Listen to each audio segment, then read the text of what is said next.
নমস্কার বন্ধুরা, আপনারা কেমন আছেন? আশা করি অবশ্যই ভালো আছেন। আজকে আমি সকালে মেয়ের জন্য করেছি সেদ্ধ ভাত, তার সাথে টিফিনে দিয়েছি ডিমের অমলেট ও শসা।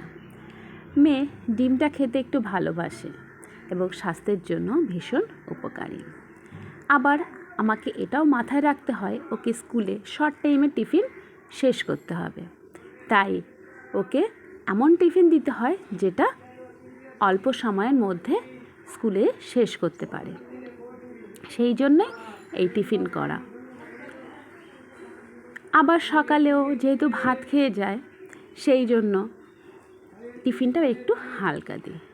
মাঝে মাঝে ডিমের মধ্যে নুন ও গোলমরিচ ধনেপাতা দিয়ে অমলেটটা করি, আবার কখনো কখনো পেঁয়াজ কুচি দিয়ে অমলেটটা করে দিই, কারণ পেঁয়াজটা খাওয়াও কিন্তু উপকার। আর আমাদের বাড়িতে খুব একটা পেঁয়াজের জিনিস হয় না। প্রতিদিন একরকম টিফিন হলেও আবার খেতেও চাইবে না, তাই মাঝে মাঝে একটু বদলে দিই টিফিনটা। আমার ভিডিও কেমন লাগছে তা অবশ্যই আপনারা জানাবেন। ধন্যবাদ।